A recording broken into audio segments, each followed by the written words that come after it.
చెప్పిన సాక్ష్యమును వినిచిన మన జీవితాల్లో దేవుడు మనలో ఏమైనా పాపము దోషములు ఏమన్నట్లయితే క్షమించమని, దోషములన్నిటినీ పాపములన్నిటినీ కడగమని చిన్న ప్రార్థన చేసుకుని మనము వాక్య భాగంలోకి వెళ్దాం. నాలో ఏమైనా పాపమున్నదా, నాలో ఏమైనా దోషమున్నదా, అందరము నాలో ఏమైనా పాపమున్నదా, నాలో ఏమైనా దోషమున్నదా, పాపము క్షమించి దోషము తొలగించి, పాపము క్షమించి దోషం తొలగించి మాట్లాడవా యేసయ్యా, నాతో మాట్లాడవా యేసయ్యా, మాట్లాడవా యేసయ్యా, నాతో మాట్లాడవా యేసయ్యా. చెప్పలేని బాధలు ఎన్నో హృదయము నిండా ఉన్నవి దేవా, చెప్పలేని బాధలు ఎన్నో హృదయము నిండా ఉన్నవి దేవా, నీకు మరుగైనవి ఏమీ లేవు నా యేసయ్యా, నీకు మరుగైనవి ఏమీ లేవు నా యేసయ్యా, మాట్లాడవా యేసయ్యా, నాతో మాట్లాడవా యేసయ్యా, మాట్లాడవా యేసయ్యా, నాతో మాట్లాడవా యేసయ్యా. చెప్పలేని బాధలు నా హృదయములో, నా కుటుంబంలో, నాకున్న వారిలో, నేను నమ్మిన వారిలో ఎన్నో ఎన్నో ప్రభువా, అవి దాగి ప్రభు ఏలుబడి చేస్తున్నవయ్యా. అవి మా హృదయమును కలవరపరుస్తున్నాయి ప్రభా. పూర్ణ హృదయముతో నిన్ను ఆరాధించకుండా మమ్మను ప్రభా ఒట్టిబిడ్డగా నిలబెడుతున్నాయ్యా. ఒట్టుకుండగా నీ ఆశీర్వాదము, నీ దీవెనను నొందకుండా, నీ పరిశుద్ధతను కలిగి జీవించకుండా, నీ సన్నిధిలో ఉన్నటువంటి అనుభవం పొందకుండా మమ్మను వెంటాడుతూ ఉన్నాయ్యా. వెంటాడుతున్న ప్రతి విధమైనటువంటి ఆ కలవరములను, కలతలను నజరేయుడైన యేసుక్రీస్తు నామములో దూరమగు గాకాని ప్రార్థన చేస్తూ ఉన్నా.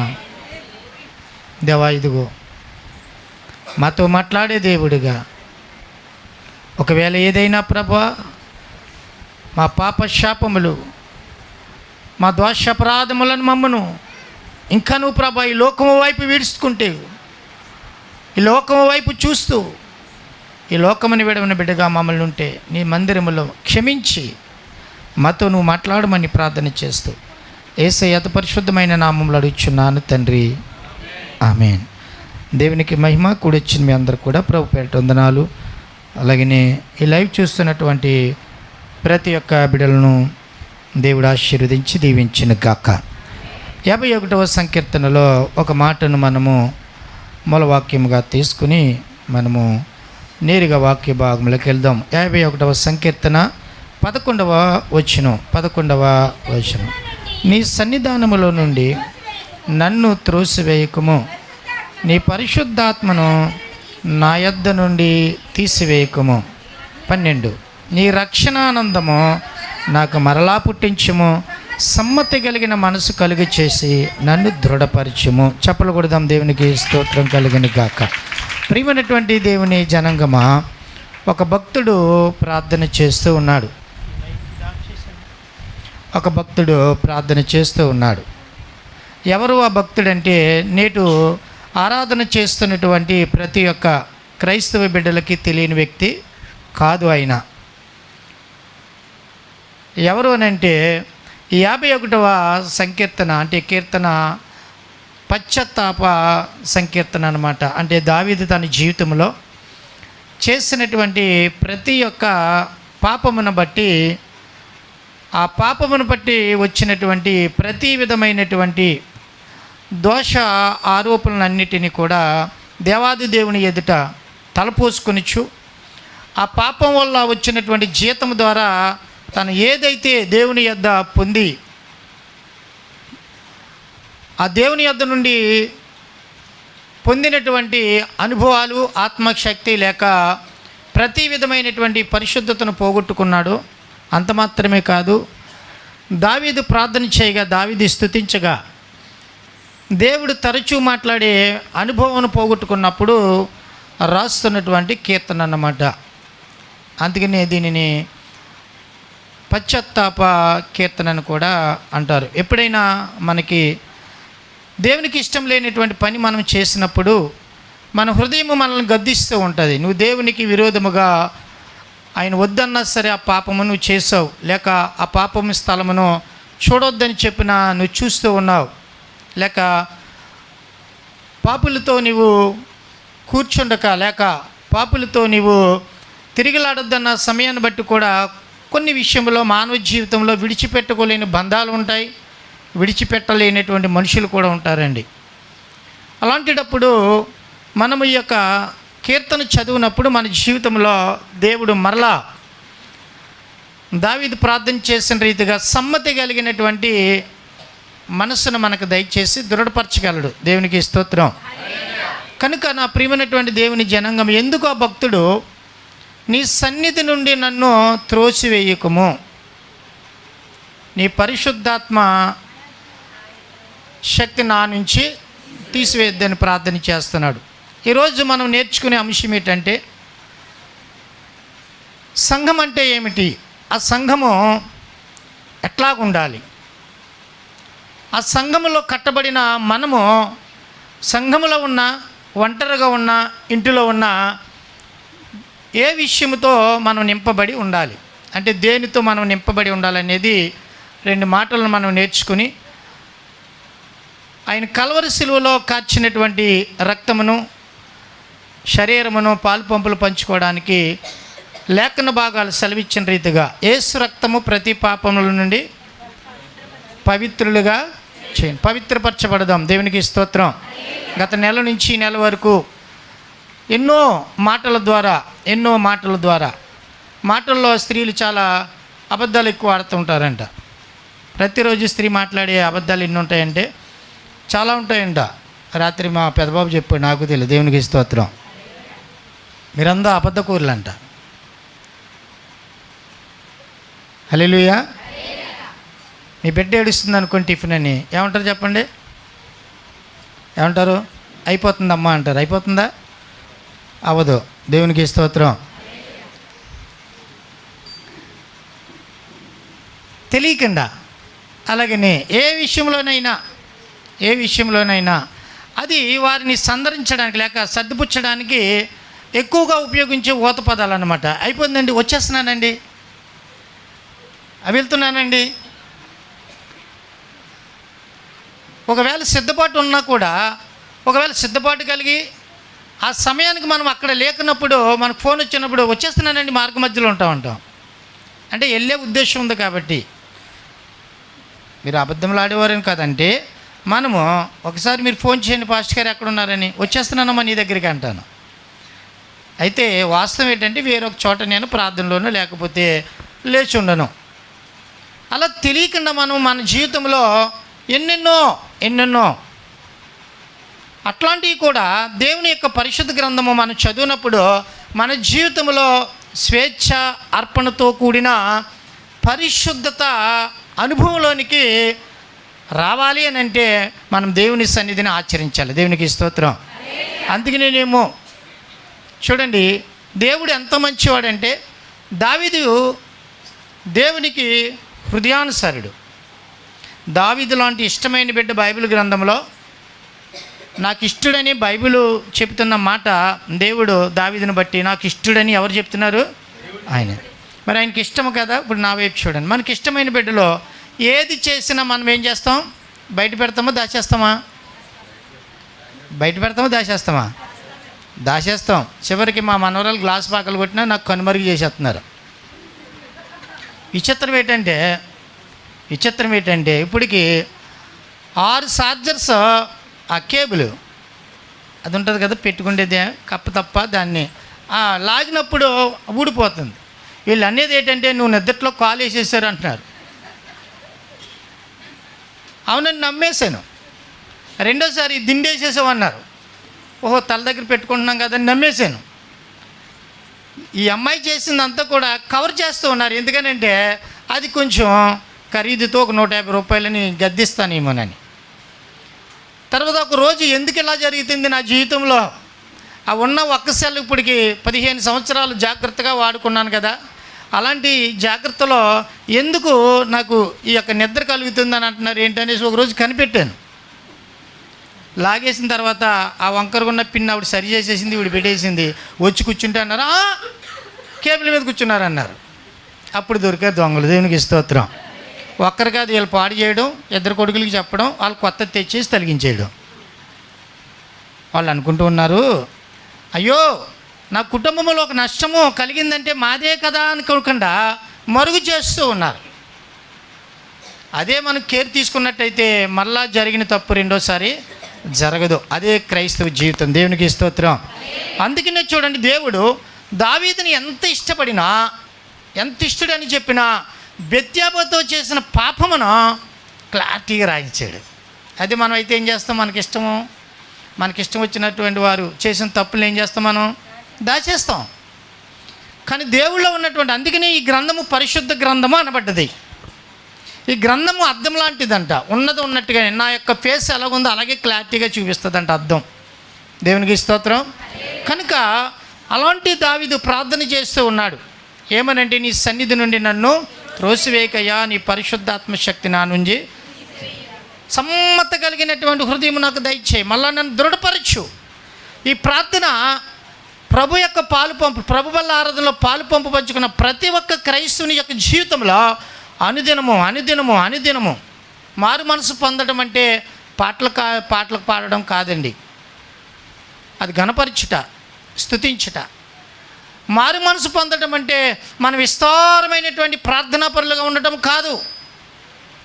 అవన్నీ కూడా మారు మనసుకు కావలసినటువంటి సూత్రాలు, మెట్టులు.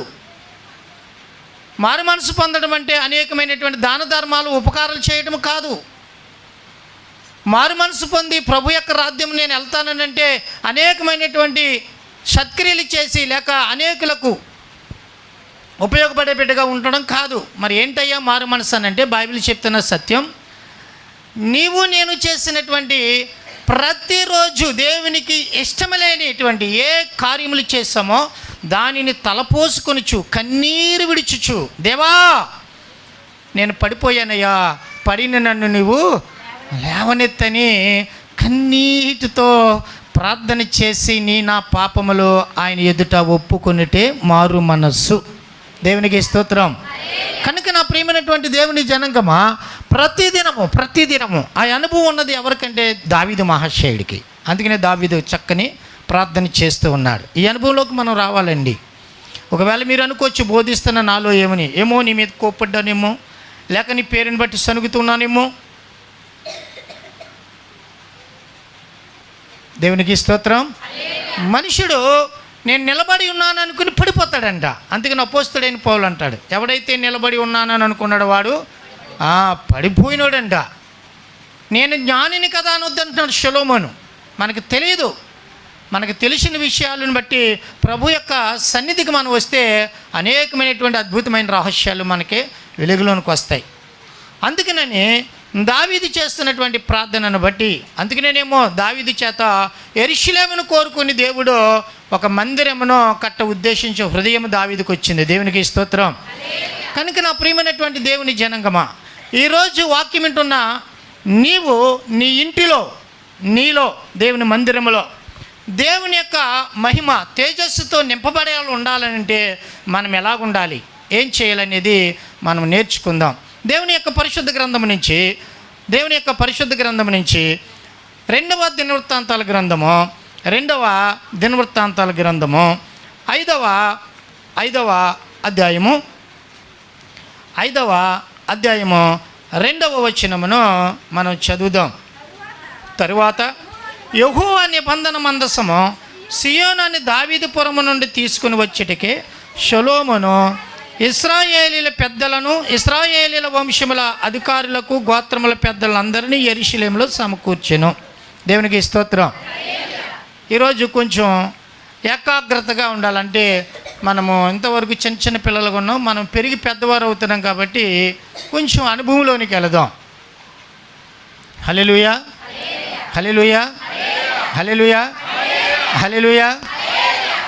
కనుక నా ప్రియమైనటువంటి ఇక్కడ రాయబడినటువంటి వాక్యం ఏంటంటే, సొలొమోను దేవుని ఆలయం అంతా కూడా, నా వైపు చూడాలి, దేవుని ఆలయం అంతా కూడా తన తండ్రి అయినటువంటి దావీదు హృదయంలో ఉన్నటువంటి ఒక మందిరము కట్ట ఉద్దేశించమునో దేవుడు ఎరిగి యెరూషలేములో కోరుకుని, యెరూషలేములో దావీదు కుమారుడైనటువంటి సొలొమోనుతో మందిరం అంతా కట్టబడ్డదట.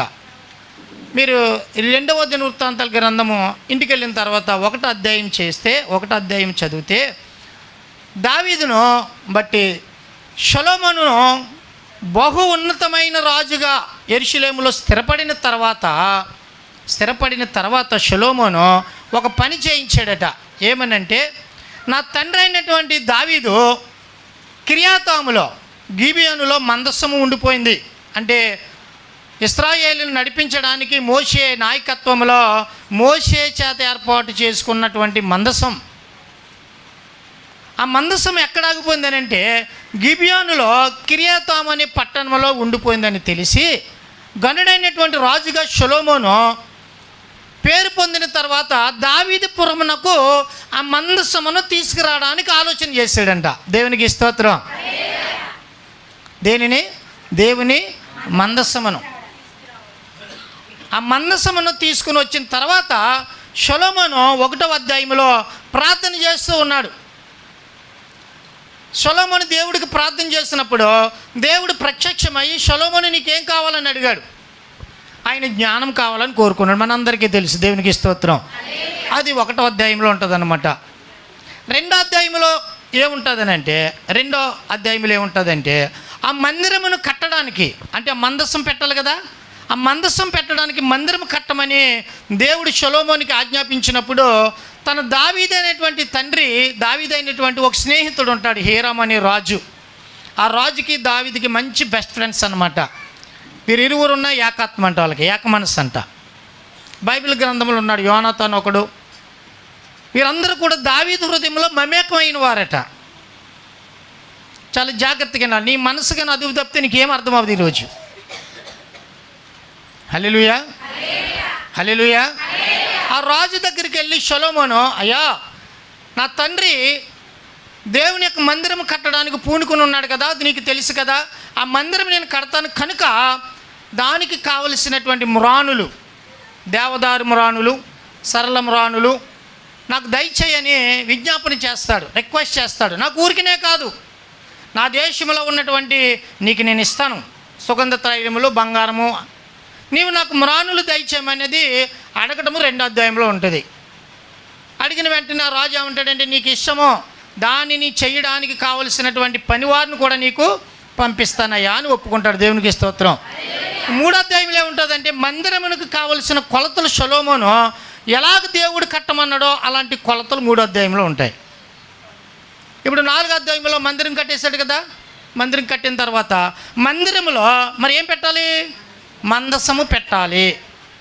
దేవునికి స్తోత్రం. అలాగనే బలిపీఠమును పెట్టాలి, అలాగనే దీపస్తంభము పెట్టాలి, రొట్టెల బల్ల పెట్టాలి, గంగాళము పెట్టాలి అనేది 4వ అధ్యాయంలో ఉంటుంది. ఇప్పుడు 5వ అధ్యాయం వచ్చేసరికి మీకు అర్థం అవ్వాలని చెప్తున్నాను. 5వ అధ్యాయం జరిగి మందిరము పూర్తయిపోయింది. దేవునికి స్తోత్రం. మందిరము పూర్తయిపోయిందంట. నా వంక చూడండి, ఏమైపోయింది? మందిరము పూర్తయిపోయిందంట. పూర్తయిన వేళలో ఒక వాక్యమును మనము చదివి అప్పుడు మనము విషయంలోనికి వెళదాం. అదే 5వ అధ్యాయము 14వ వచనం. అప్పుడు ఒక మేఘము యెహోవా మందిరము నిండా నిండెను. యెహోవా తేజస్సుతో దేవుని మందిరము నిండుకొనగా సేవ చేయుటకు యాజకులు ఆ మేఘమున్న చోట నిలువలేకపోయిరి. దేవునికి స్తోత్రం. ఇప్పుడు సొలొమోను కట్టినటువంటి మందిరములో ఏం దిగొచ్చిందంట? ఆ మందిరము మీద ఒక మేఘము ఆవరించగా ఆ మందిరము అంతా కూడా తేజస్సుతో నిండిపోయిందంట. చెప్పలు కొడతాం. దేవునికి స్తోత్రం కలిగిన గాక. మందిరం దేనితో నిండి ఉంది? ఇప్పుడు మనం చెప్పబోయే అంశం ఏంటంటే, నీవు నివాసం చేస్తున్న గృహము తేజస్సుతో నింపబడి ఉండాలి. నువ్వెక్కడున్నా, ఏ చోట ఉన్నా, ఒంటరిగా ఉన్నా, 10 మందులు ఉన్నా, 20 మందులు ఉన్నా, లక్షల మందులు ఉన్నా, ఆయన తేజస్సు నీలో నాలో ఉండాలి. ఇప్పుడు ఆరాధన చేస్తున్నటువంటి మన మధ్య ఎవరు ఉండాలి? ఆమేన్. మందిరం ఉంటే సరిపోదు. ఈ రోజు నాడు క్రైస్తవులు పడిపోవడానికి, సులభంగా అపవాదికి చిక్కబడడానికి గల కారణం ఏంటంటే, దేవుని మందిరములో తేజస్సు అనుభవించలేకపోవటం. వస్తూ ఉన్నారు పాపం. నిజంగా దేవుని మందిరములో ఆ తేజస్సు కలిగిన అనుభవంలోనికి రక్షణ పొందిన బిడ్డ కానీ, రక్షించవలసినటువంటి బిడ్డ కానీ వస్తే దేవుని మందిరము ఏ ఒక్కరు విడిచిపెట్టరండి. మనం ఏమనుకుంటున్నామంటే, మందిరానికి రమ్మంటే రావటం లేదు అని అనుకుంటున్నాం. కానీ విషయం ఏంటో తెలుసా?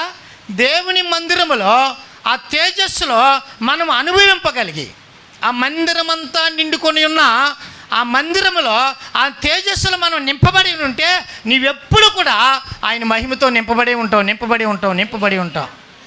నువ్వు అడిగిపెట్టిన ప్రతి స్థలము, నువ్వు అడిగిపెట్టిన, నేను వాసం చేస్తున్న కుటుంబము కానీ, గృహము కానీ, ఏ వ్యవస్థ అయినా దేవుని మహిమతో నింపబడి ఉంటుంది. అప్పుడు నీవు నేను ఎవరి వైపు చూడగా వారు ఆ తేజస్సు పొందుతారు. దేవునికి స్తోత్రం. అపోస్తలు అనబడిన వారు చూడండి, పేతురు, యోహాను శృంగారం అనే దేవాలయంలోకి వెళ్తుంటే పడి ఉన్న కుంటువాడి దగ్గరికి వెళ్ళి, యేసుక్రీస్తు నీ కోసం నా కోసం శిలువ మీద ఎలాంటి చచ్చిపోయాడు కాబట్టి మాకు కూడా రా అన్నాడా? అనలేదు. ఆ కుంటువాడిని ఎలా చూశాడంట? ఎలా చూశారంట? అందరం తేరు చూద్దాం. దేవుని మహిమ తేరు చూపితే ఇక్కడ నిండుకొనిన గక. అలాంటి తేజో మహిమ ఈ స్థలంలో దిగి వచ్చిన గక. తేరి చూడాలట.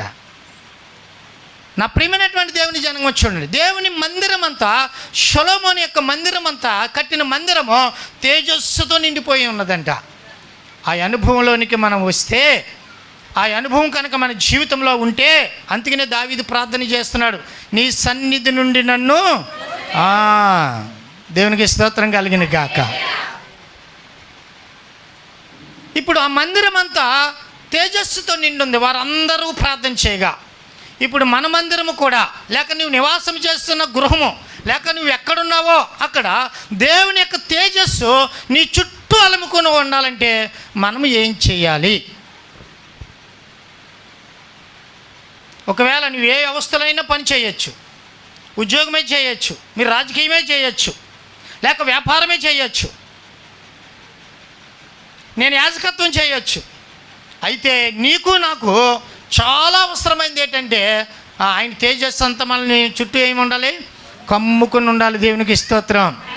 అప్పుడే యేసు రక్తము ప్రతి పాపముల నుండి పవిత్రులుగా చేయను. అందుకనే దావీదు అంటున్నాడు, నీ పరిశుద్ధాత్మ శక్తి నా నుంచి ఎందుకు పోయింది చెప్పండి? పరిశుద్ధాత్మ దావీదు ఆ వసంతకాలంలో చూడకూడనటువంటి స్త్రీని చూశాడు. తనలో ఉన్న ఆత్మ ఎందుకని తన మనస్సును ఒకటి గోల్ చేసేసుకున్నాడు. ఆమె నాకు కావాలనుకున్నాడు, అంతే. దేవుడు పాపమును క్షమించేవాడు, కానీ పాపము చేయడానికి త్వరపడేవాడు కాదండి. కనుక నా ప్రియమైనటువంటి దేవుని జనాంగమా, ఆ దావీదు చేసినటువంటి ప్రార్థన మన జీవితంలో ఉండాలి. ఆ యొక్క దావీదు కుమారుడు సొలొమోను కట్టినటువంటి మందిరము గుండా తేజస్సు ఎలాగ దిగి వచ్చి మందిరం అంతా నింపబడి ఉన్నదో, నీ కుటుంబంలో అది ఉండాలి. నీ ద్వారా, నీలో నాలో అది ఉండాలి. మనం ఆరాధన చేస్తున్న ఈ మందిరంలో నీ ద్వారా, నా ద్వారా అట్టి మహిమ ఈరోజు చూసి వెళ్ళాలి మనం. దేవునికి స్తోత్రం. ఏం చూడాలి ఈరోజు మనం? దేవునికి స్తోత్రం కలిగిన గాక. దగ్గరగా చప్పలు కొడదాం ఒక్కసారి. ఒకవేళ ఈ లైవ్ చూస్తున్నటువంటి నీ నా జీవితంలో అలాంటి మందిరమును లేక అలాంటి సేవకుడును అలాంటి ఆరాధకుడుగా మనం లేకపోయినప్పుడు మన జీవితంలో అంతా కూడా శూన్యమే. ఎన్ని సంవత్సరాలు బ్రతికినా మనం మారు మనస్సు అనేది మనం పొందలేం. దేవుని యొక్క రాజ్యం అనేది చేరలేం. సంఘం అంటే నా ప్రియమైనటువంటి దేవుని జనాంగమా, పరిశుద్ధులగుటకు అనేకులను పిలవబడేది సంఘం అంటే. సంఘం అంటే దేవుని రాజ్యం, సంఘం అంటే దేవుని మందిరం, సంఘం అంటే క్రీస్తు వధువు. ఆ దేవుని మందిరంలో మనం ఆరాధన చేస్తున్నటువంటి మనం ఎలా ఉండాలో తెలుసుకోలేకపోతే తేజస్సుతో నింపబడిన ఆయన మహిమను మనం పొందలేం, ఆయన మహిమను చూడలేం, ఆయన మహిమా కార్యములు మన జీవితంలో అనుభవించలేం. కనుక నా ప్రియమైనటువంటి దేవుని జనాంగమా, సొలొమోను మందిరంలో దేవుని యొక్క తేజస్సుతో నింపబడడానికి గల కారణము, సొలొమోను ఏం చేశాడో ఈ వాక్యం వింటున్న నీ నా జీవితంలో ఈరోజు అది మనం చేయగలిగితే అలాంటి మహిమ తేజస్సు ఎప్పుడు నువ్వు నివాసం చేస్తున్న కుటుంబంలోనే ఉంటుంది, నువ్వు చేస్తున్నటువంటి వ్యవస్థ యందు ఉంటుంది, నీవు ఆరాధన చేస్తున్నటువంటి సంఘములో అట్టి తేజస్సు నీతో ఉంటుంది. ఈ మాటలు నీ వెనుకలో దేవుడు దీవించును గాక. ఇప్పుడు ఈ తేజస్సుతో నింపబడినటువంటి ఆ మందిరంలో సొలొమోను మందిరం అంతా పూర్తయిన తర్వాత మొట్టమొదట తను చేసిన పని ఏంటంటే గిబియోనులో ఉన్న మందసమును ఎక్కడ తీసుకొస్తున్నాడు? దేవుని మందిరమునకు తీసుకుని వస్తున్నాడంట. హల్లెలూయా, హల్లెలూయా. మందసము నేను ఒక వారం చెప్పాను. నేను అతి పరిశుద్ధ స్థలంలో ఉన్న మందసములు ఏముంటాయి? నెంబర్ 1 నిబంధన పలకలు, 2 బంగారపు పాత్రలో మన్నా, రైట్, 3 చాలామందికి మందసం అనగానే చిగురించి అహరోను కర్ర గుర్తుకొస్తుంది ముందు. దానికంటే ముందు మోషే దేవుడిచ్చిన నిబంధన పలకు. నా వైపు చూడాలి. ఇప్పుడు మందసమును తీసుకుని వస్తున్నాడు అంటే దేవుని యొక్క మందిరములో ప్రథమ స్థానము మందసానికి ఇవ్వాలి. నా వైపు చూడండి. నువ్వు దేవుడిని ఆరాధన చేస్తున్న ఈ స్థలానికి వచ్చిన నీవు మందసములు ఏముంటాయి? నెంబర్ 1 నిబంధన పలకలు, నెంబర్ 2 మన్నాతో కూడిన బంగారపు పాత్ర, నెంబర్ 3 అహరోను. నా వైపు చూడండి, మీకు అర్థమయ్యేలా చెప్తాను. మందిరంలోకి వచ్చిన మనము ఆయన తేజస్సు మన మధ్య నివాసం చేయాలి అని అంటే నిబంధన పలకలకు గుర్తేటంటే తండ్రి అయిన దేవుని ప్రేమ. నీవు మెట్లకు వచ్చినప్పుడు కూర్చున్నప్పుడు ఈరోజు నేను ప్రేమతో నా దేవుని ఆరాధన చేయాలి. ఆయన ప్రేమామయుడు. నా కోసం ప్రాణం పెట్టిన దేవునికి నేను ప్రేమగా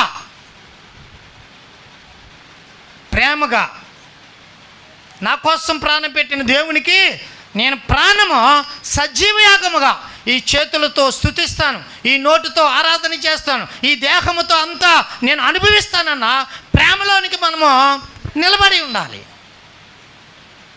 దేవుడి లోకాన్ని ఎంతో ప్రేమించాను. ఎందుకు ప్రేమించాడు చెప్పండి? అప్పుడు లోకమంతా జనముతో నిండింది కాబట్టి అందులో మనం ఉన్నాం కాబట్టి ఆయన ప్రేమకి అవతల లేకుండా నా కోసం ప్రాణమే పెట్టేశాడు. మరి ప్రాణం పెట్టిన దేవుణ్ణి ఎలాగ ఆరాధన చేయాలి? దేవునికి స్తోత్రం.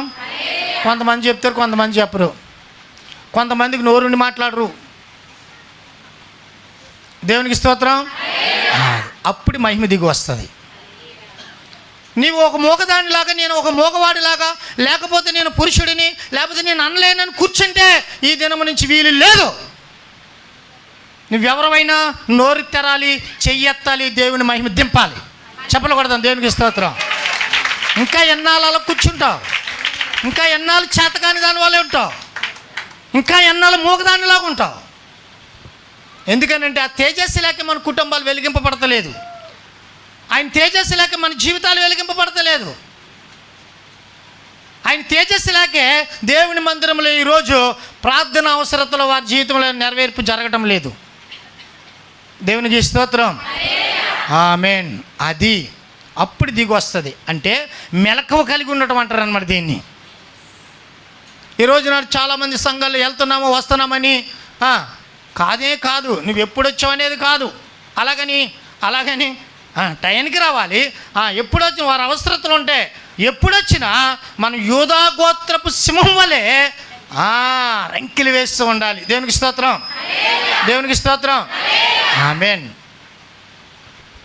ఆ మందసంలో ఉన్న దేవుని ప్రేమ నిబంధన పలకలకు ప్రేమతో మనము సంఘములో నిలబడి ఉండాలి. మనకి ఎన్నో సమస్యలు ఉంటాయండి, ఎన్నో వేదనలు ఉంటాయి. ఎక్కడ? ఇంటి దగ్గర. కానీ దేవుని మందిరంకి వచ్చినప్పుడు ఎలా ఉండాలి? ఇందాక పాట పాడింది కదా, మన ధైర్యం ఎవరో? ఆమేన్. మన దర్శనం ఎవరై ఉండాలి? ఆమేన్. నేను వాక్యం చెప్తుండగా ఈరోజు నీ కళ్ళల్లో దేవుని యొక్క ముఖ దర్శనం చూస్తే డైరెక్ట్ దేవుని యొక్క రాజ్యం నీదే. చప్పలు కొడదాం దేవునికి స్తోత్రం. అలాగుండాలి. అలాగున్నప్పుడు దేవుని తేజస్సుతో మనం నింపబడి ఉంటాం నా ప్రియమైనటువంటి దేవుని జనాంగమా. రెండవది, బంగారపు పాత్రలు ఉన్న మన్నా దేనికని సాదృశ్యం అన్నాను? మన ప్రభు అయిన క్రీస్తుకి. క్రీస్తులో ఉన్న ప్రధాన లక్షణం ఏంటంటే క్షమాపణ. నువ్వు దేవుని మందిరంకి వచ్చినప్పుడు ఒకవేళ నీ బిడ్డ మీద కోపపడి రావచ్చు, నీ ఇంటి వారి మీద కోపపడి రావచ్చు, లేక మనం ఏదో వైరం ఉండొచ్చు, లేక నువ్వు పనిచేస్తున్న అధికారుల మీద ఉండొచ్చు. అయినను మనము వారి కోసం ఏమని చేయాలి? ఇక్కడ క్షమించు ప్రభువా, నన్ను కూడా క్షమించని నిలబడాలి. అంతేగాని పగలతో, ద్వేషములతో, రాగభావములతో, మితభేదములతో, తర్కవాదములతో అని ఈ స్థలములో ఏ ఒక్కరు ఉండడానికి వీలు లేదు. దేవునికి స్తోత్రం. వీలు లేదు, అలాగ ఉండకూడదు. మరి ఎలాగుండాలంటే నా దేవుడు క్షమించేవాడు కనుక ప్రతి ఒక్క భారపూరితమైన దానిని బట్టి క్షమాపణ పొందే బిడ్డలుగా మనమే నిలబడాలి. అప్పుడే దేవుని మందిరము తేజస్సు దిగి వస్తుంది. దేవునికి స్తోత్రం. మూడోది, చిగురించి ఆహారం కర్ర, పరిశుద్ధాత్మక అన్నాను. మనము దేవుని మందిరంలో ఉన్న చేపు ఏ అనుభవంలో ఉండాలి? ఇంటి దగ్గర ఆలోచనలా, ఇంకా సీటు కట్టలేదనా?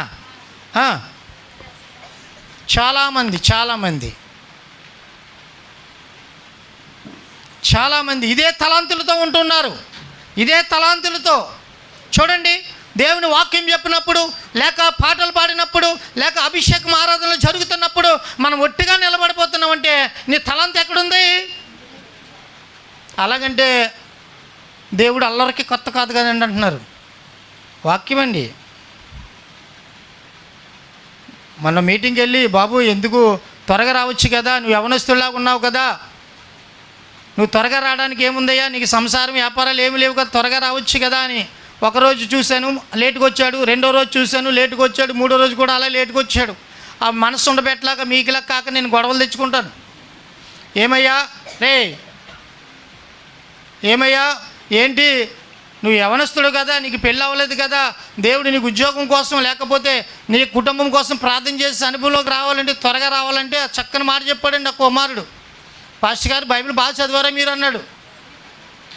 నాకు డౌట్ వచ్చింది.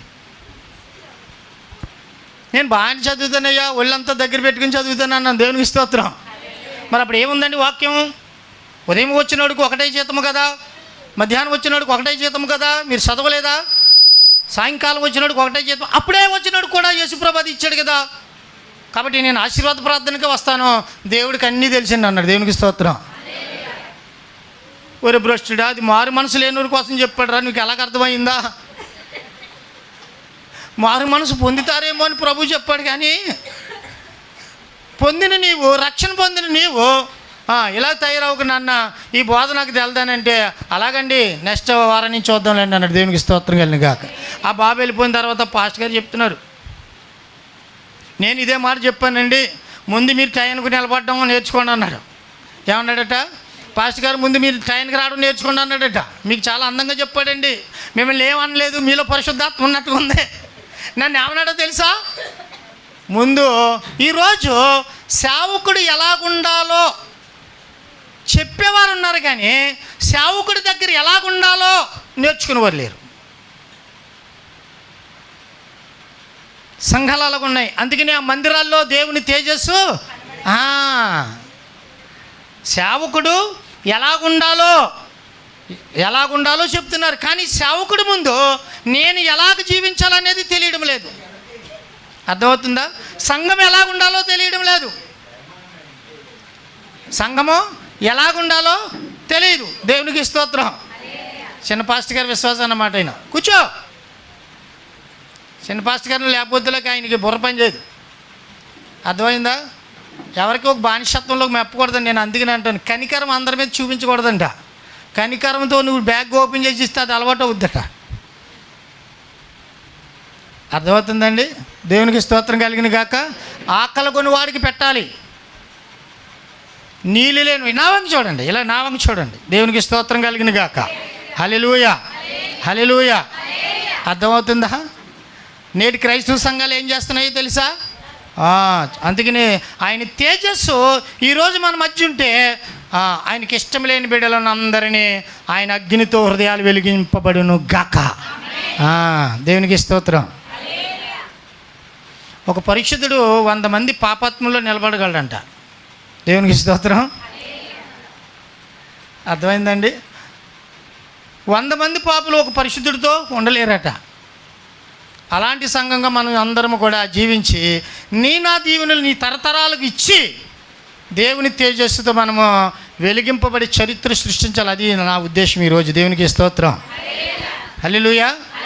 పరిశుద్ధాత్మ, ఆ అహరోని కర్ర ఏంటంటే పరిశుద్ధాత్మ మనం ఎప్పుడూ పోగొట్టుకోకూడదు. పరిశుద్ధాత్మ మన మీద ఎప్పుడూ అన్ని వేళలా పనిచేస్తూ ఉండాలి. అప్పుడే దేవుని యొక్క తేజ. అందుకనే సొలొమోను మొదట దేవునికి ప్రాధాన్యత ఇస్తున్నాడు.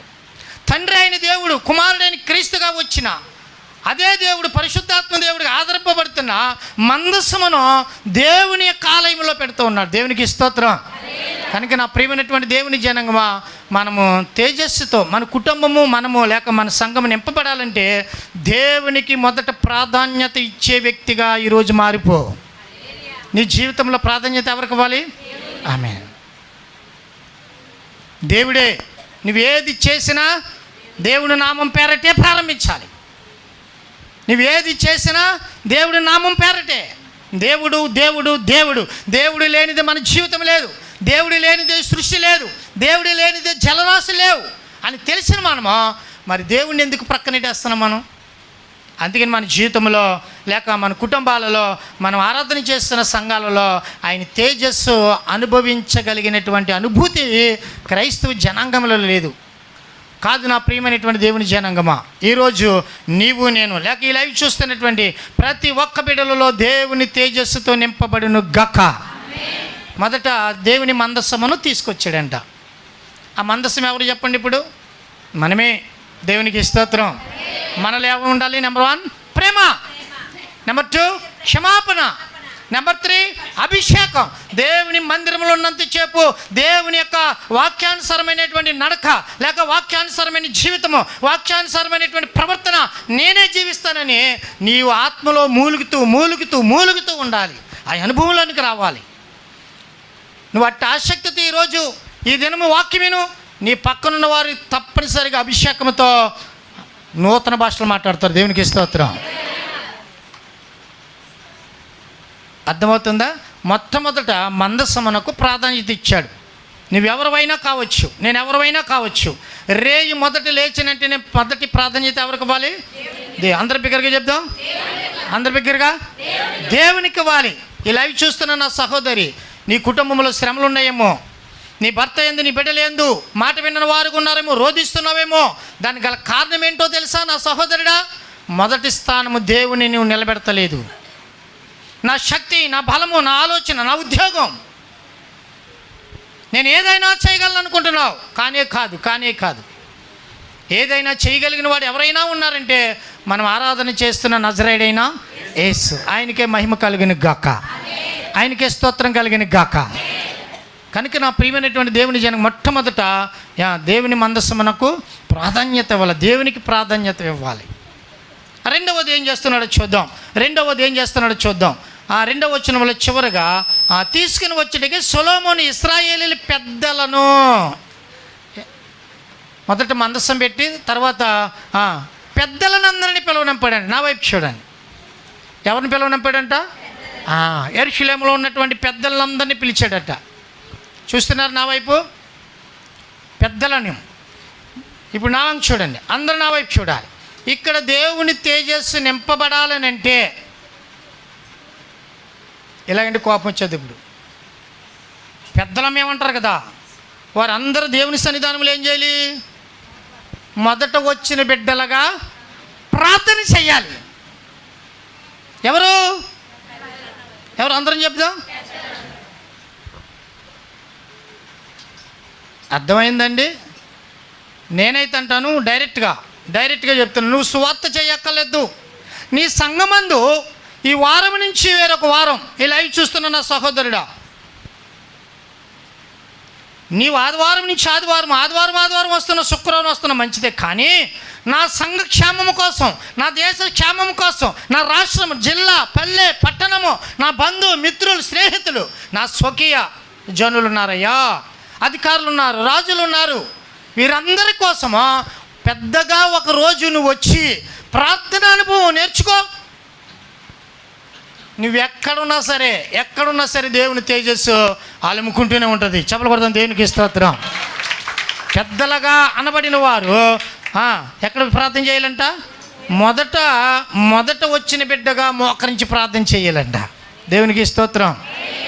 సొలొమోను నేర్పిస్తూ ఉన్నారు చూడండి. ఆయన కట్టిన మందిరములో దేవుని యొక్క ఆ మేఘము కమ్మగా మందిరము గుండా తేజస్సుతో నిండి ఆయన మహిమతో నింపబడిపోతుంటే దానికి కారణం సంఘ పెద్దలందరూ కూడా, ఆ యొక్క గ్రామంలో ఉన్నటువంటి పెద్దలందరూ కూడా, ఇశ్రాయేలీయులు యోధా జనాంగంలో ఉన్న పెద్దలందరూ కూడా ప్రార్థన చేస్తున్నారంట.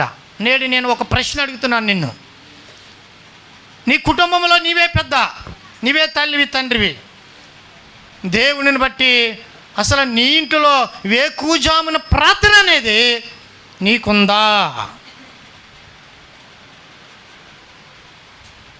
ప్రార్థన ఉండాలి. నేను నా కుటుంబంలో అందరికీ పెద్దదాన్ని, లేకపోతే నా ఇంటిలో పెద్దదాన్ని. కోడలు వ్యతిరేకిస్తే అత్తగారు ఊరుకుంటుందంటారా? ఓయ్ నేను అత్తనే తెలుసా, ఏం మాట్లాడుతున్నావు నువ్వు? తల్లి బిడ్డ, నేను చెప్పింది చెయ్యాలి, నువ్వు నా బిడ్డవే అంటం నేర్చుకున్నాము. కానీ అదే బిడ్డ కోసమో, అదే కుటుంబం కోసమో, మనం వెళుతున్న సంఘము కోసమో ఒక పెద్దగా నీ హృదయమును విశాలత చేసుకుని కొద్ది క్షణము, కొద్ది సమయము దేవునికి అర్పింపబడిన అనుభవంలో మన జీవితం ఉందా? కనుక నా ప్రియమైనటువంటి దేవుని జనాంగమా, సొలొమోను నేర్పిస్తూ ఉన్నాడు. ఓ ఇశ్రాయేలీయుల పెద్దలారా, ఓ యోధా జనాంగంలో ఉన్న పెద్దలారా, మీరందరూ కూడా నేను కట్టిన మందిరమునకు రండి. ఎందుకనంటే పెద్దలందరూ కలిపి ఏం చేయాలంట? ప్రార్థన చేయాలండి. దేవునికి స్తోత్రం. నేటి సంఘాలలో ఉన్న పెద్దలు స్పాన్సర్లు అన్నీ అమ్మేసుకుంటున్నారు. దేవునికి స్తోత్రం. హల్లెలూయా. నేటి సంఘాలలో ఉన్నటువంటి పెద్దలు ఎవరైనా ఏదైనా ఆటంకం చెబితే బుద్ధి లేదు, అలా చేయకూడదు, దేవుని కోసం కొనసాగించాలన్న వారు కనపడటం లేదు. మనం కూడా బలి చెప్పేలా ఆగిపోతారని దిగజారిపోతున్నాం. ఎప్పుడు నీ చెయ్యి పైన ఉండేదిగా దేవుడు దీవిస్తున్నాడు. కానీ ఎక్కడికి వెళ్ళిపోతుంది మన చెయ్య? గల కారణం ఏంటో తెలుసా? పెద్దలుగా ప్రార్థన చేయలేకపోవటం. కాబట్టి ఈరోజు ఒక తీర్మానం చేసుకో. నా ప్రభువా, నా కుటుంబం కోసం నేను చిన్న వయసు అయినా, యవన బిడ్డ అయినా, నువ్వు వృద్ధుడివైనా విశాలపరిచినటువంటి సహృదయంతో నేను పెద్దగా వ్యవహరిస్తాను. నా కుటుంబం కోసం నేను ప్రార్థిస్తానయ్యా, నా దేశం కోసం, క్రైస్తవ సంఘాల కోసం నేను ప్రార్థిస్తానయ్యనే తీర్మానం మనలో ఉంటే నువ్వెక్కడున్నా సరే నీ జీవితంలో దేవుని తేజస్సు నిన్ను అలుముకొని ఉంటుంది. దేవునికి స్తోత్రం కలిగిన గాక.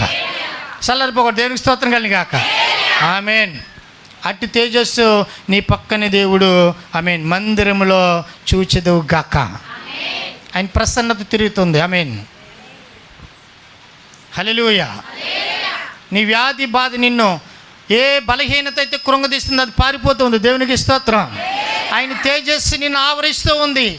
అధిక బలవంతురాలుగా నేను దేవుడు మార్చబోతూ ఉన్నాడు. అధిక జ్ఞానవంతులుగా దేవుడిని దీవించబోతున్నాడు. నీ కుటుంబంలో నీ పిల్లలను దేవుడు దీవించబోతున్నాడు. అట్టి కార్యము జరుగును గాక. పెద్దలందరినీ పిలవనంపాడంట. నెంబర్ 1 మొదటి ఏం పెట్టాడు? మందసం. నెంబర్ 2 పెద్దలను పిలవనంపాడంట. నెంబర్ 3 చెప్పి ముగించేస్తాను. 5వ వచనం. రాజు అయిన సొలొమోనును ఇశ్రాయేలీయుల సమాజకులందరూ సమకూడి ఆపుదాం. మళ్ళీ ఏం చేస్తాడు ఈయన? మొదట మందసమును పెట్టాడు. సిస్టర్ మర్చిపోకూడదు మీరు. హల్లెలూయా. ఒక్క గోధుమ గింజగా మనం తయారవుతే నువ్వు చెప్పక్కర్లేదు, నేను చెప్తున్నాను. నీ స్పర్శ తలిగి మారు మనసు పొందుతారు, రక్షణ వస్తుందండి. ఏమంటున్నాను నేను? బాగా నావకు చూడండి. నీ స్పర్శ, నీ యొక్క నీడ, నీ అడుగు జరుగుతున్నాయి. దేవుడు ఎక్కడికి వెళ్ళినా అలాంటి కార్యాలు చేస్తున్నాడు. అదే మన సంఘంలోనే ఉన్నది. దేవునికి స్తోత్రం. వారింటికి వెళ్ళి మనం రక్షణ ప్రకటించమా? లేదు. కానీ దేవుని తేజస్సుతో నింపబడిన బిడ్డగా నిన్ను ప్రేమించి, నువ్వు నా కుమార్తెవి, నువ్వు ఒట్టి బిడ్డవు కాదు నా కుమార్తె, నువ్వు ఒట్టి బిడ్డవు కాదు నా కుమారుడా, నా తేజస్సుతో వెలిగింపబడుతున్న మండుచున్న ఒక కణములాగా దేవుడు నన్ను ప్రేమిస్తున్నాడు ఈరోజు. హల్లెలూయా, హల్లెలూయా. ఒకవేళ నువ్వు దిగులు పడుతున్నావేమో, చింతపడుతున్నావేమో, దేవుడు పిలుస్తూ ఉన్నాడు. మొదట మందస్సుమని పెట్టాడంట మందిరంలో, 2 పెద్దలనందరినీ ప్రార్థన చేస్తున్నాడంట. తర్వాత సమాజకులందరం అంటే సమాజకులందరూ అంటే విశ్వాసులు అనమాట. అంటే విశ్వాసులు మన భాష ప్రకారంగా అంటే అక్కడ ఉన్నటువంటి స్త్రీలను, అంటే దేవుని యందు నమ్మకం ఉంచిన వారు. ఆ యెరూషలేములో దేవుని యందు నమ్మకం ఉంచిన వారు అందరికీ పిలుపునిచ్చాడంట. ఇప్పుడు దేవుని నమ్మకొచ్చామను ఆమేన్. చప్పలు కొడదాం ఒకసారి. నమ్మిన వారు బిగ్గరగా, అటు మహిమ దిగి వచ్చిన గాక, అటు తేజస్సు దిగి వచ్చిన గాక, నీ చేతులను దేవుడు దీవించిన గాక. ఈ చేతులతో ఆయన ప్రభు వల్ల పంచుకున్న మనము ఆశీర్వాదం అందుకోవాలి కదా, అందుకోలేదా? ఆమేన్. దేవునికి స్తోత్రం కలిగిన గాక. దేవుని యందు నమ్మకించిన ఇశ్రాయేలు ప్రజలందరినీ, యూదుల్లో ఉన్నవారు అందరినీ రండి అని దేవుని మందిరంలో మొదట మందసం, తర్వాత పెద్దలు, తర్వాత అందరినీ నిలబెట్టి అంటున్నాడంట, ప్రార్థన చేయండి అంటున్నాడంట. దేవునికి స్తోత్రం. ఏమంటున్నాడు?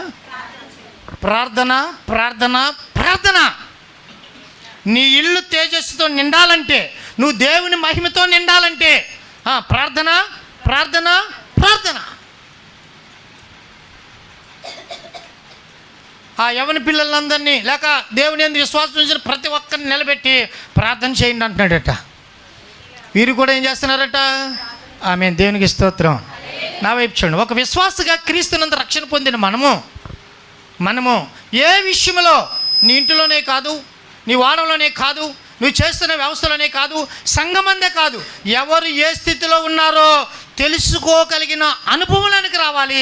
ఆ అనుభవాన్ని బట్టి నువ్వు ప్రార్థించే భారపూరితమైన ఆత్మ కలిగి ఉండాలి. అక్కడే దేవుని తేజస్సు నివాసం చేస్తుంది. హల్లెలూయా. అర్థమైందండి? మనం పొందుతున్న రక్షణ అంతే, అయిపోయింది. కాదు. రక్షింపబడిన మనము నీ తోటి వారు ఏ స్థితిలో ఉన్నారో నీకు తెలుసు. వారందరి ఎడల ఎక్కడ చేయాలి? మనకెందుకులే, అది మా కుటుంబం కాదు, నా జనులు కాదు, భవని నా మిత్రులు కాదు, నా కొలీగ్స్ కాదు. ఇదే క్రైస్తవ్యంలో ఉందండి. మా సంఘం కాదు. ఏ సంఘం? మా సంఘము మన సంఘం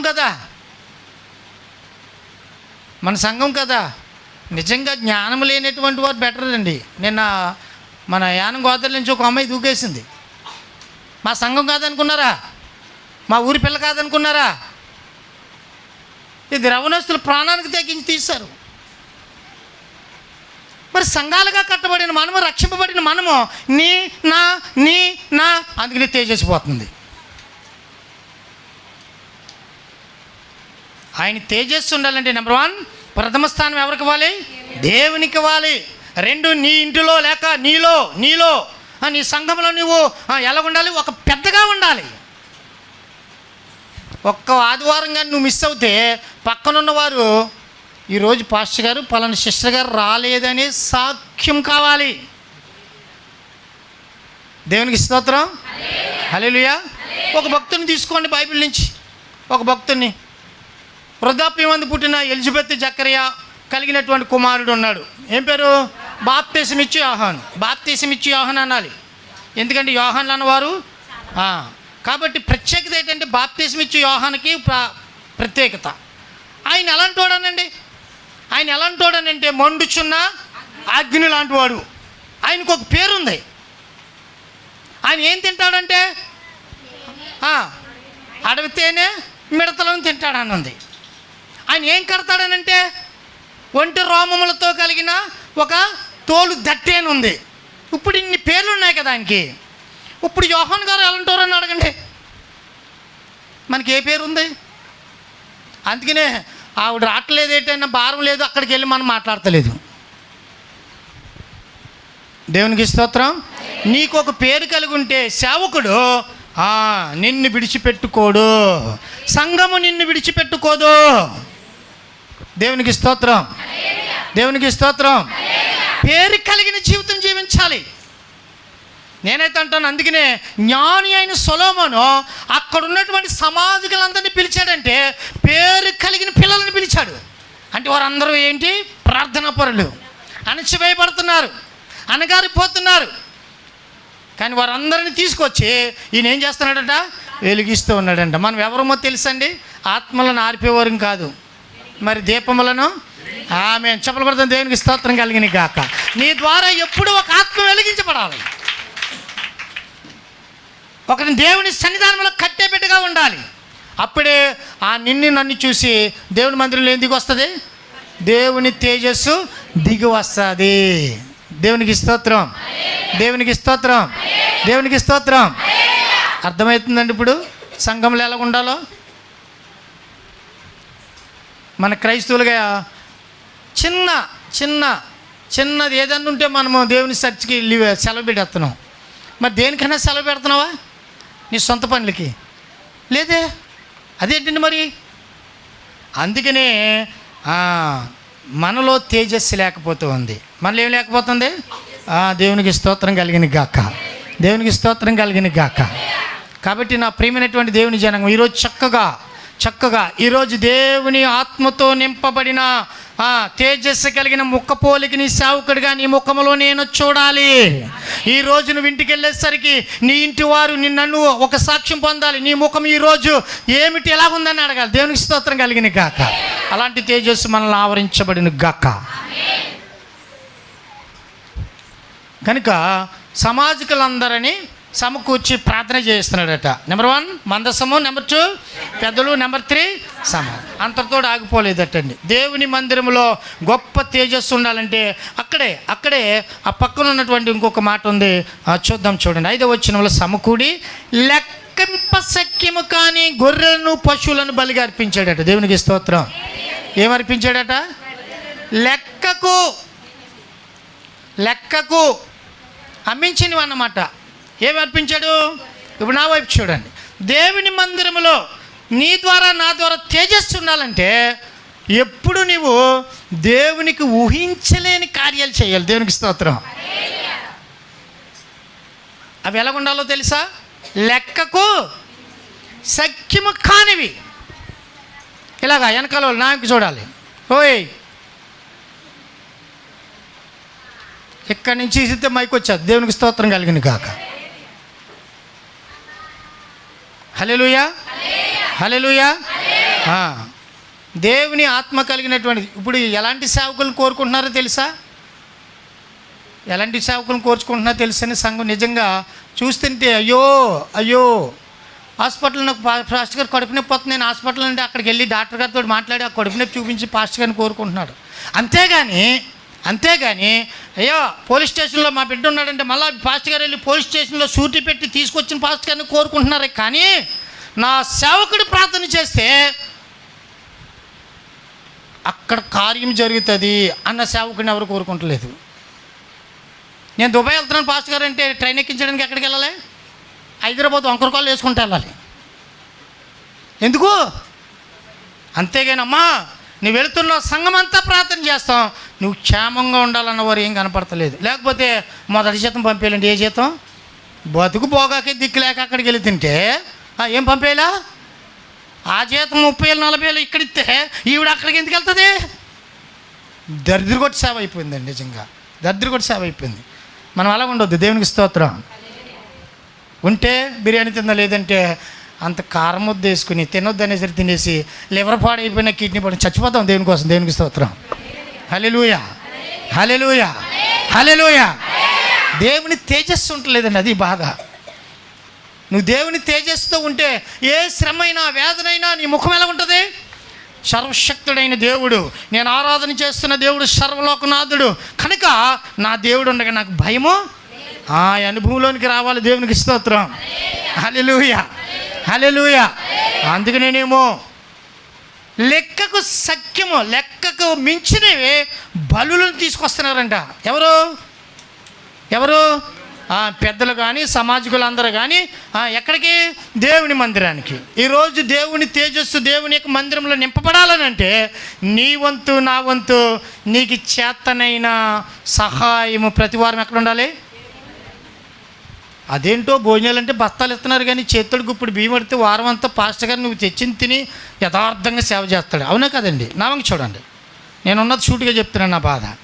నీవు ప్రతిరోజు నీ తినేదానిలో పిడికిడి బియ్యం ఈ లైవ్ చూస్తున్నా నా సహోదరి, ఒకవేళ నువ్వు పంపుతున్నావేమో డస్కాల్ డోంట్ కేర్. దేవుడు ఇష్టపడ్డు మరి దేనినంటే నువ్వు ప్రతిరోజు నీవు నీ కుటుంబము తినే దానిలో పిడికిడి బియ్యము తీసుకెళ్ళి నీ సేవకుడికి ఇస్తే ఎంత యథార్థంగా చేస్తాడండి? కొద్దిగా ఉంటుందా? కొరత ఉంటుందా? ఉండదు. ఈరోజు నాడు మనుషులు మారిపోతున్నారంటే 3 కారణాలు. ఒకటి కరువు ఏదైనా చేస్తుందండి. ఆకలి చూడండి, దొంగతనం చేయిస్తుంది. దేవునికి స్తోత్రం. అర్థమవుతుందండి? ఏం చేస్తుంది? నాకు సెల్ల లేదు ఫస్ట్, అప్పుడు సెల్ల బాగా అందరు సెల్లలు వచ్చేసినాయి. మేము జీహెచ్కి వెళ్ళాం హాస్పిటల్కి. ఓ రోగికి ప్రార్థన చేస్తుంటే ఎవడో సెల్లు తెలిసిపోయాడు. అప్పటికి నా అంత మనసు అంతా చేసిన పాపం బలిపెట్టతో ఒప్పుకుంటే దేవుడికి క్షమిస్తాడు. దేవుడికి స్తోత్రం. అర్థమవుతుందా? నీకు ఇలాంటి ఆవిడకి వెళ్ళిపోయింది. అది చిన్న సెల్ల కాదు, కొద్దిగా పెద్ద సెల్ల ఉంది. దేవునికి స్తోత్రం కలిగి కాక వెంటనే నా చూపు సెల్ల మీద పడ్డది, తీజోబులు పెట్టేశాను. నాకేం కావాలి? వెనకాల నుంచి పాస్టర్ గారు కాలర్ పెట్టుకుని, అయ్యా నా యజమానుడా నువ్వేం చేస్తున్నావు అన్నాను. సెల్ల దొంగిలించాను అన్నాను. అందుకనే కదా నేనున్నాను. అది ఎవరిదో? నువ్వెవరు? నేనెవరిని? యేసుక్రీస్తునందు రక్షింపబడ్డాం కనుక వెంటనే నేను దేవునికి స్తోత్రం కలిగిన కాక. అందుకని ఇప్పటికి నేను ఏ సెల్ల కొనలేదండి. నాకు రాజమండ్రి నుంచి ఒక బిడ్డ హెడ్ నర్సు, తను నాకు ఇప్పుడు నేను వాడుతున్న సెల్ అప్పట్లో 25,000 రూపాయలు ఎట్టు కొనిచ్చింది. ఒకటే సెల్ నాకు. దేవునికి స్తోత్రం.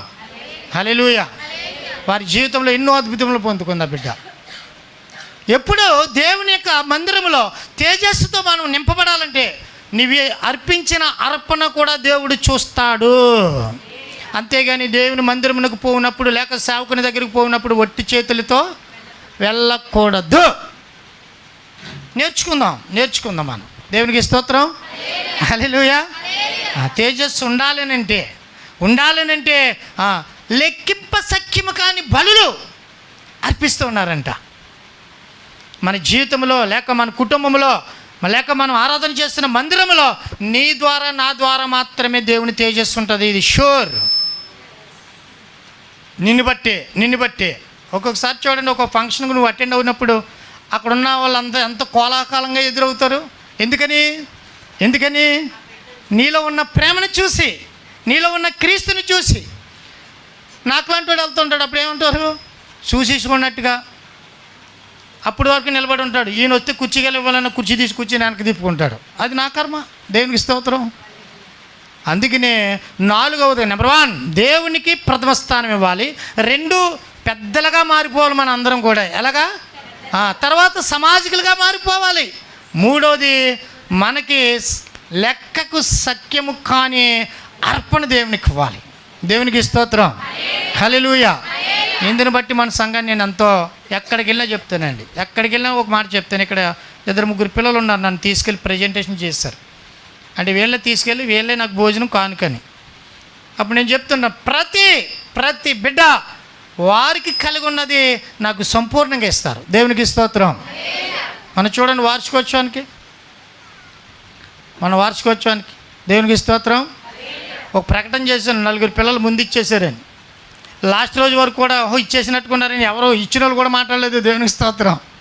ఆ రాత్రి పాస్టర్ గారిని అడిగాను, నేను ప్రకటన చేయడం తప్పు అంటావా లేకపోతే? లేదు ఆలోచన చేస్తున్నారు. నీకు ఉన్నతముగా ఇస్తారు, దేవుడికి స్తోత్రం కలిగిన గాక. ఇచ్చేవారు ఉన్నారు అని. నిజంగా నలుగురు సేవకులకు కూడా నేను ఇంతవరకు పరిచర్య పెట్టిన తర్వాత అంత ఉన్నతమైన కానుకోలేదు. మీరు ఇస్తే ప్రభా దీన్ని వీరు కొరకు ఇస్తున్నానయ్యా, దేవునికి స్తోత్రం. కనుక నా ప్రియమైనటువంటి దేవుని అందుకే అద్భుత కార్యములు చేస్తాడు దేవుడు. ఎందుకు చేస్తాడో తెలుసా? మన సంఘంలో చెప్పడం లేదు కానీ గృహాలు కడుతున్నారు, స్థలాలు కొన్నారు. దేవుడు ఆకాశ ద్వారములు విప్పి కట్టలే దేవుడు దయచేశాడు, దేవునికి స్తోత్రం. పరిమెంటలు చేశాడు, గర్భఫలాలు ఇచ్చాడు, మగబిడ్డలు ఇచ్చాడు, ఆడబిడ్డ కాలం ఏదైనా ఉద్యోగాలు ఇచ్చాడు. దీని అంతటి కారణం ఏంటో తెలుసా? నీ సేవకుడిగా దేవుని తేజో మహిమ దింపే బిడ్డగా నిన్ను నేను తయారు చేయాలనే ఆసక్తి, దేవునికి స్తోత్రం. ప్రభు చూస్తూ ఉన్నాడు. చెప్పలు కొడదాం, దేవునికి స్తోత్రం కలిగిన గాక. లెక్కింప సఖ్యము కాని కానుక మనం దేవునికి ఇవ్వాలి. హల్లెలూయా. ఆ తర్వాత ఇంకొక మాట చెప్పి నేను ముగించేస్తాను. 11వ వచనం చదువు తల్లి. 11వ వచనం. యాజకులు పరిశుద్ధ స్థలమును నుండి బయలుదేరి వచ్చినప్పుడు అక్కడ కూడి ఉన్న యాజకులు తమ తమ వంతు చూడకుండా తమ్మును తాము ప్రతిష్ఠించుకున్నారండి. నా వైపు చూడండి. ఎవరు అంటే వీళ్ళు యాజకులు, దేవుని చేత ఎంపిక చేసుకున్న ఆ లేవి గోత్రములో ఉన్నటువంటి యాజకులు, దేవుని కోసము ప్రతిష్ఠ చేసుకున్న వారు అందరూ కూడా వారు వంతులు చూడలేదంట. మనం ఎలా ఉంటాం చెప్పండి? మనం ఎలా ఉంటాం? ఇది మనం చేసాం కదా, మళ్ళీ ఎప్పుడో. ఇది మనము మొన్నే కదా ఆయన చూడడానికి వెళ్ళాం, ఆ భైరమూర్తి గారిని ఒకసారి మేము చూడడానికి వెళ్ళాం. మళ్ళా నిన్న పాస్టర్ గారు నేను రేపు ప్రభల ఆరాధన కాదంటే ముందు ఉదయాన్నే కాకినాడ తీసుకుపోయింది. మళ్ళా మధ్యాహ్నం నుంచి నేను ఒక సహోదరు రాణిని చూడాలి, నాకు రాత్రి కళ్ళకు వచ్చేసింది, వారి ఇంట్లో ఏదో చీకటి అలుముకుంటుందంట, నువ్వు నడని. మీకు తెలీదు, నామకు చూడండి బాగా, రాత్రి అంతా కొళ్ళంత బాధ బాధ బాధ. విశ్వాస హాస్పిటల్లో ఉంటే సేవకుడు వెళ్తాడండి. హాస్పిటల్ నుంచి డిశ్చార్జ్ అయ్యి సేవకుడు ఇంటికాడ ఉంటే మనం రావండి. అది రే చూసారండి, చూసారా? నా ప్రియమైనటువంటి దేవుని జనంగమా, మీ అందరికీ సేవకుడిగా ప్రేమతో విత్తుతున్నాను. మన వంతు అయిపోయిందని అనుకోకూడదు, ఇది జరిగిపోయిందని అనుకోకూడదు. జరిగించగలిగిన దేవుడు ప్రతి వంతులో నా హస్తం ఉండాలి. నా యొక్క సంఘ పరిచర్యలోనే కాదు, కుటుంబంలోనే కాదండి. నా వైపు చూడండి, సంఘానికే కాదు, నీ కుటుంబంలో, నీ జనుల్లో నీ వంతు పెరుగుతూ ఉండాలి, కానీ అది తగ్గనే కూడదండి. దేవునికి స్తోత్రం కలిగిన గాక. అప్పుడే దేవుని యొక్క మందిరంలో తేజస్సు నిలబడుతుంది. హల్లెలూయా. అర్థమవుతుందండి? నువ్వు ఎక్కడికైనా వెళ్ళావు అనుకోండి, దేవుని మందిరంలో ఒక పూల తొట్టు కొనుక్కురండి, ఎంత సుందరంగా ఉంటుందో. నా దేవుని మందిరంలో ఏది తక్కువనో ఆలోచన చేయండి, ఎంత సుందరంగా ఉంటుంది. అర్థమైందా? దేవునికి స్తోత్రం. వెనకాల కట్టిన కోసం ప్రార్థన చేస్తున్నాం. ప్రభు అది నాకులా తెల్లగా ఉంది, నేను కలిసిపోతున్నానండి. కొంతమంది పాస్టర్లు మేము లైవ్ చూస్తున్నామండి, మీది అంతా బాగానే ఉంది కానీ మీ కట్టిన్లో కలిసిపోతున్నారండి. మన వార్చుకోవచ్చానికి ఇది పెట్టి 3 రోజులు కూడా వాళ్ళు బిస్కెట్ కలర్ వేసుకున్నానండి నేను. దేవునికి స్తోత్రం. మీరు ఎక్కడున్నా తలకే తప్ప ఏం కనపడతలేదు ఏంటి అన్నారు. మరుగైపోయాను ఆయన. పద్మాస్ దీపంలో యోహానుకున్నటువంటి ప్రార్థన చేయండి, దేవుడు ఆ కట్టిన విషయంలో గొప్ప కార్యం చేస్తాడు. దేవునికి స్తోత్రం. ఆల్రెడీ మేము ప్రార్థన చేసాం, ఆశీర్వాదం క్లాత్ ఇచ్చేసింది 3,000 ఎట్టి 2,300 ఎంత పెట్టుకొని ఇచ్చింది పాస్టర్ గారు. కానీ దాన్ని కుట్టించడానికట 7,000 రూపాయలు అవుతాయంట.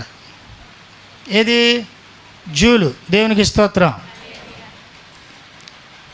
ఎందుకయ్యారు బాధపడకు, నువ్వు ప్రార్థన చేయి, దేవునికి తెచ్చిస్తాడు అంది పాపం. హల్లెలూయా, హల్లెలూయా. నేను ప్రార్థన చేశానండి. నిన్నటి దినం ఓ సిస్టర్ గారు వచ్చి ఒక 5,000 ఇచ్చారు. చప్పలు కొడతాం, దేవునికి స్తోత్రం. మన వంతు ఇక్కడ చూడండి, నీ కుటుంబంలో దేవుని యొక్క తేజస్సుతో నువ్వు నింపబడి ఉండాలంటే అది నీ బిడ్డే కావచ్చు, అత్తే కావచ్చు, తల్లే కావచ్చు, ఏదైనా సరే నీ వంతు అయిపోయిందని మనం అనుకోకూడదు. ఈ వంతు అయిపోయిందని అనుకోకూడదు. మరి ఎలా ఉండాలి? దేవుడు నాకు ఇచ్చే కొలది నేను నా బిడ్డలకు కానీ, నా కుటుంబానికి కానీ, నా తల్లికి కానీ, నా తండ్రికి కానీ, నా అత్తకు కానీ, నా మామకు కానీ, నా అన్నకు కానీ ఇచ్చే బిడ్డగా మారిపో. దేవుడు తేజస్సుతో నింపబడిన బిడ్డగా నిన్ను గొప్ప చేస్తాడు. హల్లెలూయా, హల్లెలూయా, హల్లెలూయా, హల్లెలూయా. అటువంటి చేతిగా దేవుడు నిన్ను దీవించిన గాక. అప్పుడే తేజస్సు ఉంటుందండి ఇక్కడ. హల్లెలూయా. ఇంకా మేరీ రత్న గారు నేను ఫోన్ చేసి భోజనాలు ఎడతానంటుంది. ఇప్పుడు ఏమ్మా అన్నాను, అయ్యగారు మీకు తెలుసు కదండి దేవుడు చేసిన కార్యం నేను ఉండలేనంటుంది. అమ్మ నిన్న కదే తిన్నాం, ఇంకా నా చెయ్యి వాసన పోలేదన్నాను. దేవునికి స్తోత్రం కలిగిన గాక. దేవుడు ఎందుకు ఉన్నతమైన కార్యాలు చేస్తున్నాడు? మన వంతు అయిపోయిందని అనుకోకూడదు. మనం ఎప్పుడు కూడా చూడండి, ఒక బావి ఉందనుకోండి, ఆ బావిలో నీరు తోడండి, ఆ నీరు ఎలాగుంటాయి? నీరు ఎలాగుంటాయి చెప్పండి? రుచికరంగా ఉంటాయి. ఆ బావి ఉంది కదా అని అటు రత్నమాల కానీ ఇటు మల్లేశ్వర కానీ ఏలి కానీ రావద్దని అనుకో, ఏమవుతాయి నీళ్ళు? ఏమవుతాయి? ఏమవుతాయి? మురికి వాసన వస్తాయి. ఆ పక్కవాడు అంటాడు, ముందు బావి కప్పెడతావా లేకపోతే నిన్ను కప్పెట్టేనా అంటాడు. అంతేనండి. అంతే. మనంతో చూడండి, ఆ యాజకులు అందరూ మా వంతు అయిపోయిందని అనుకోలేదట. దేవునికి స్తోత్రం. సంఘంలో ఈ ఆసక్తి ఉండాలండి. ఒక పాట పాడినా వంతు అయిపోయింది అనుకోకూడదు. మళ్ళీ నన్ను అర్థమైందా? పాట పాడంటారంటే మళ్ళీ బాధపడతారు. మళ్ళీ కిందకి వెళ్ళిన తర్వాత పాస్టర్ గారితో క్లాస్ ఉంటుంది. దేవునికి స్తోత్రం కలిగిన కాక. ఆవిడ పక్షపాతి మీ పక్షాన్ని మాట్లాడుతుంది. ఎప్పుడైతే మైక్ తీసుకున్నామో దేవుణ్ణి నీ పూర్ణ శక్తితో ప్రాక్టీస్ చేయాలి. ఇంటి దగ్గర నువ్వు స్వరం ఇప్పగా మూయబడిన హృదయాలన్నీ కూడా ఆటోమేటిక్గా స్తుతించాలి. దేవునికి స్తోత్రం కలిగిన కాక. రోజు రోజుకి నీ గాత్రము సుమధురం ఏవాలి, మృదుత్వం ఏవాలి, పెరగాలి. అట్లాంటి పిల్లలుగా దేవుడు మనల్ని దీవించును గాక. కాబట్టి నా వంతు అయిపోయింది అనుకోలేదండి. యాజకులు అందరూ కూడా మొదట ప్రార్థన చేసినోడు ఉన్నాడట, రెండవ ప్రార్థన చేసిన అందరూ యాజకులు కూడా ప్రార్థన ప్రార్థన ప్రార్థన. సంఘం ఎలా ఉండాలో తెలిసిన? ప్రార్థన ప్రార్థన ప్రార్థన. ఇంకొక మాట చెప్పి నేను ముగింపులోకి వెళ్తాను. అక్కడ చూడండి, అందరూ కూడా 13వ వచనం, వారితో కూడా బోర్లో ఊదు యాజకులు 120 మంది నిలిచిరి. బోరలు ఊదు వారును పాఠకులు ఏకస్వరముతో, ఏ స్వరముతో? ఏకస్వరముతో యెహోవాకు స్తోత్రము కలుగును గాక. అందరూ సంఘమంతా ఎలాగున్నారు ఇప్పుడు? పెద్దలు, సమాజికులందరూ, యాజకులందరూ యెహోవా నామమునకు స్తోత్రము కలుగు గాక అని ఏకస్వరంతో అన్నారంట. ఇప్పుడు నా వైపు చూడండి. దేవునికి స్తోత్రం చెప్పే విషయంలో చిన్నలు కానీ, పిన్నలు కానీ, పెద్దలు కానీ, వృద్ధులు కానీ అందరూ ఒకేసారి ఏకస్వరంతో ఏమనాలి? అందరం ఆమేన్ చెప్దాం. ఇంకా అర్థం అవ్వలేదు మనకి. ఏకస్వరముతో వారు అందరూ కేకేస్తే ఒక మేఘం వచ్చి దేవుని మందిరమును కమ్ముకుందంట. ఏ స్వరముతో? దేవునికి స్తోత్రం. అది మరొకసారి దేవునికి స్తోత్రం. అప్పుడు దేవుని మహిమ ఉంటుంది. నిద్రపోతున్న వారు నిద్ర ఎగిరిపోద్ది. ఒకవేళ ఏదైనా నాకులంటూ ఏం జరుగుతుందా, టైం అయిపోయిందా అని ఆలోచన ఉంటుంది కదా, ఆ ఆలోచన అంతా ఎక్కడికి వస్తుంది? దేవునికి స్తోత్రం. ఈ ఏకస్వరం లేకే పక్కనున్న వారు మందగిలిపోతున్నారు. మనం చూస్తాం లెగ్గొడితే ఏమన్నా అయిపోతుందేమో అని, కానీ నిజంగా మనమే పంపిస్తున్నాం కదండి వాళ్ళని. అలాంటి సంఘంగా మనం ఉండకూడదు. జోగి అనేది సంఘంలో ఉండకూడదు. చప్పలు కొడతాం. దేవునికి స్తోత్రం కలిగాక. హల్లెలూయా. బిగ్గరగా దేవునికి స్తోత్రం కలిగాక. ఏకస్వరం ఉండాలంట. ఏదైనా ప్రభు దీవెనకరమైన వచనం సేవకుడు నోట వచ్చిందనుకో ఆమేన్. మహిమపరచవలసిన మాట వచ్చిందనుకో దేవునికి స్తోత్రం అనాలి. ఏకస్వరం ఉండాలంట. అప్పుడే దేవుని తేజస్సు మందిరం ఉంటుంది. నెంబర్ 1, దేవుని తేజస్సు నీ ఇంటిలో కానీ నీలో కానీ దేవుని సంఘంలో ఉండాలంటే దేవుడు నీ నుంచి నా నుంచి కోరుకుంటున్నాడు. నెంబర్ 1 మందసం. దేవునికి ప్రథమ స్థానం ఇవ్వాలి. ఎవరికి? నెంబర్ 2 పెద్దలుగా నువ్వు మారిపోవాలి. ఇంకా నేను చిన్న బిడ్డని, నాకేమీ తెలియదని, ప్రార్థన పలానా తల్లి చేస్తుందని టక్కలేగాలి. అంతేగాని పాస్టర్ గారిని చూసి సిస్టర్ పాట పాడమంటే సిద్ధంగా పాట పాడడానికి టక్కన వచ్చేయాలి. వారిని పెద్దలు అంటారు. దేవునికి స్తోత్రం. పెద్దలంటే పెద్ద పెద్ద మీసాలు ఉన్నవాళ్ళు, 3 గెడ్డలు ఉన్నవారు కదమ్మా. అదేంటండి మేము అవనస్తులము, సాత్విక రూపం అంటారనమాట. పెద్దలు అన్నారు కదండి పాస్టర్ గారు, పెద్ద పెద్ద మీసాలు.